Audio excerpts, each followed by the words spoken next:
Hey yo yo yo, salut les turfeuses, salut les turfeurs, bienvenue pour un nouveau pronostic de Benoît Requin. Ok, place au pronostic du quintet du samedi 27 janvier, direction Paris-Vincennes pour le prix du Luxembourg. 3 attelés, 2100 mètres, départ auto-start, 16 partants, réunion 1, course 4, indice de confiance 3 sur 5. Alors cette vidéo, je la tourne avant l'arrivée du quintet de ce vendredi et je reviendrai dessus demain. Ok, c'est parti, on commence le pronostic et on commence avec le numéro 1.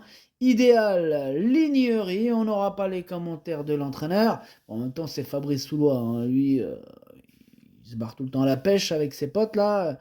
Il est parti avec Philippe Moulin et Frédéric Walline. Bon, bah tous les trois, amusez-vous bien. Alors, ce numéro 1, moi, il me plaît bien, j'y crois. Je l'ai mis assez haut, hein, je l'ai placé quatrième dans mon pronom. On passe au numéro 2, Jay-Z Perrin, et on écoute Thomas Malgvist. Oula, ça chauffe derrière. Tous les jours. Enfin bref. Jay-Z Perrin a reculé avec les relais dans le Critérium Continental et s'est retrouvée trop loin pour revenir dans la phase finale. Elle court proprement. Depuis, j'ai attendu cette course de préférence au prix Bald Eagle face à ses contemporains sur 2700 mètres. Bon, elle est bien placée au couloir 2. Elle affronte ses aînés, mais ce ne sera pas plus difficile. Elle devrait faire l'arrivée. Ouais, bah, je l'ai gardé aussi, moi, ce numéro 2. Lui aussi me plaît bien. Je l'ai mis un petit peu plus loin, vous me direz. Je l'ai mis sixième. On enchaîne avec le numéro 3, Happy Valley. Et on n'aura pas les commentaires de l'entraîneur. C'est Philippe Moulin, comme on l'a dit tout à l'heure. Il est parti pêcher avec ses amis. Amusez-vous bien. Alors, c'est numéro 3. Lui, par contre, je l'ai pas retenu. C'est lui mon gros regret. C'est lui mon cheval de complément en cas de non partant. Donc, attention, possible cassage en vue. On passe au numéro 4, Gaspard d'Angy. On écoute Jean-Michel Baudouin. Eh bien, Gaspard d'Angy a remporté la finale du Grand National du Trot début décembre. Depuis, il a connu 2 petits contretemps, donc un abcès dans un pied et une petite gastro. Bon, alors sachez que tout est rentré dans l'ordre depuis. Il a même très bien travaillé à Vincennes dernièrement. Néanmoins, la préparation n'a pas été totalement parfaite comme je les aime. Bon. Il est quand même opérationnel pour la victoire, mais je ne serais pas déçu d'un podium. Ok, merci Jean-Michel. Alors, ce numéro 4, c'est tout simplement lui mon préféré, malgré la petite gastro, malgré le petit abcès, je l'ai mis très haut, enfin, je l'ai mis en tête, c'est lui mon préféré. On passe au numéro 5, Dear Friend, et on écoute Daniel Wagerstein. Bonjour Daniel. Bonjour, dear friend, il a travaillé très fort, très fort, très fort en janvier pour préparer cet engagement au plafond des gains. Alors, ce sont ces dernières possibilités en France. Elle a 11 ans et c'est une course test, sans quoi elle est promise à Al-Mari. Ok, merci Daniel. Alors, moi, ce numéro 5, je ne l'ai pas gardé par contre, et il est sur ma liste des possibles troubles faits. Il est bien placé sur ma liste, c'est lui le chef et le capitaine de ma petite liste des possibles casseurs de tickets repérés, attention. On passe au numéro 6, Gaspard de Brion, et on écoute Mathieu Abrivard. Eh bien, Gaspard de Brion est en forme, il vient de gagner le prix du Forez. Bon, à l'instar de son compagnon d'entraînement FaceTime, c'est un top cheval. Si cela se passe bien, il doit terminer dans le quintet. J'espère bien qu'il va terminer dans le quintet, Gaspard de Brion. Moi, je l'ai gardé très haut, je l'ai mis troisième. On passe au numéro 7, c'est Gannet de Banville, et on écoute Jean-Michel Bazir. Eh bien, Gannet de Banville, il est un peu en dehors avec le numéro 7, mais il va s'adapter. Bon, il se présente à 15 jours et c'est mieux pour lui. Bon, il aborde une course fermée après avoir couru les meilleurs cet hiver. Il a les moyens de jouer un bon rôle et me paraît prêt à le faire. Ouais, c'est clairement une première chance. D'ailleurs, ça sera peut-être, sûrement même le favori ou le co-favori. En tout cas, moi, ce numéro 7, je l'ai mis très haut. Je l'ai mis deuxième. On passe au numéro 8, Great Skiles. Et on écoute encore Daniel Wagerstein. Encore à vous, Daniel. Yeah. Maintenant, Great Skiles. Elle était nerveuse, elle était vraiment nerveuse, elle était stressée au moment du prix de Belgique, yeah. On a rapidement compromis ses chances. Je ne m'explique pas trop son comportement ce jour-là. Précédemment, à la volte dans le prix ténor de Bonn, elle n'avait pas posé de problème. Non, no problem for ténor de Bonn. Elle est restée en bonne forme le matin. Elle a fait ses preuves sur les 2100 mètres. J'espérais un petit numéro pour disputer la victoire, mais on fera avec.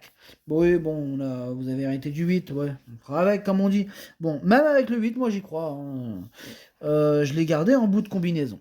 On enchaîne avec le numéro 9, Missile Isle. On écoute Daniel Reden.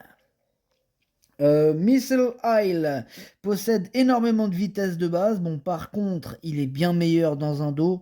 On ne pouvait pas faire pire au tirage au sort, mais on va démarrer et laisser passer. Il est arrivé en fin de semaine dernière à Grosbois après avoir travaillé en Suède. Lundi, il manquait d'un peu de tonicité, mais ce jeudi matin, il était bien mieux. On verra bien.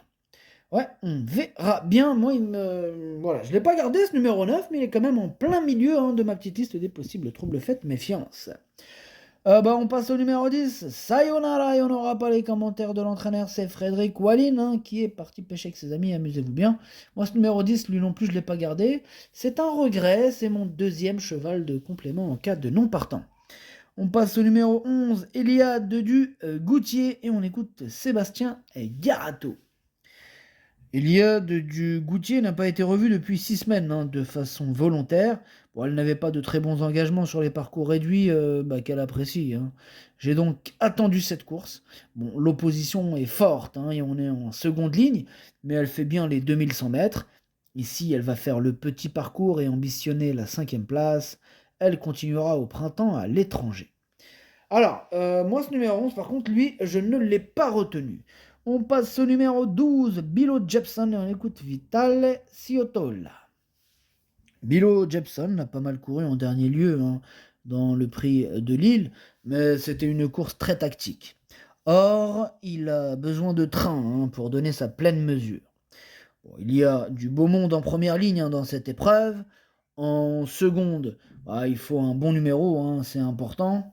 Bon, il doit être caché, il est bien au travail, et j'espère qu'il terminera dans les 5 premiers. Eh bien, ce numéro 12, lui, je l'ai gardé, mais en toute fin de combinaison.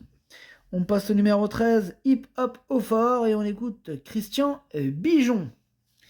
Hip Hop au fort n'a pas fourni sa meilleure valeur hein, dans le prix Bar-le-Duc. Bon, il avait un peu toussé avant la course et juste après. Bon, depuis, tout est rentré dans l'ordre, hein, il a bien travaillé. Bon, maintenant, on est en seconde ligne sur un parcours de vitesse avec des rivaux rompus à ce genre d'exercice. Bon, il va bien courir, hein, c'est certain, et il visera une place. Ensuite, on ira sur le prix de Paris hein, via une autre course. Bon, moi ce numéro 13, je ne l'ai pas retenu. Par contre, il est à l'arrière de ma petite liste des possibles troubles faits. D'ailleurs, voilà, on clôture cette liste avec ce numéro 13. On passe au numéro 14, Élite de Giel, et on écoute Jean-Luc Dersoir. Bien, Élite de Giel est encore capable de bonnes fins de course. Hein. Il est évident qu'elle n'a aucune chance. Il est évident qu'elle n'a qu'une chance secondaire hein, dans cette épreuve, mais avec un bon parcours, je pense qu'elle peut s'insérer en fin de combinaison. Ouais, moi, je pense pas trop qu'elle peut s'insérer, étant donné que je ne l'ai pas retenue. Hein. J'en ai préféré d'autres. On dirait, on peut pas toutes les retenir non plus. Hein. Faut faire un choix. Hein.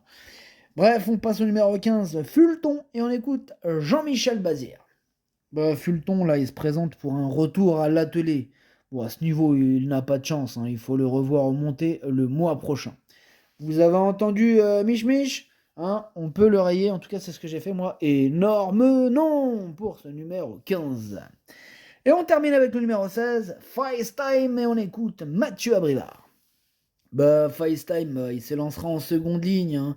Et par rapport à son compagnon d'entraînement, Gaspard Debrion, il est assez différent hein, dans sa façon de faire. Bon, il est en grande forme, évidemment. Bon, j'espère que ça va bien se passer. Il peut terminer dans le quintet. J'espère bien qu'il peut terminer dans le quintet. Moi, je l'ai gardé, hein, je l'ai mis 5e. Le pronostic, ça donne 4, 7, 6, As, 16, 2, 8, 12. Merci d'avoir suivi cette vidéo. N'hésitez pas à mettre un pouce bleu si la vidéo vous a plu. Pour accéder à tous mes tickets pour la course du Quintet, rendez-vous directement en description de la vidéo. À jouer avec modération. Bonne chance. Chopez-le moi. Ciao.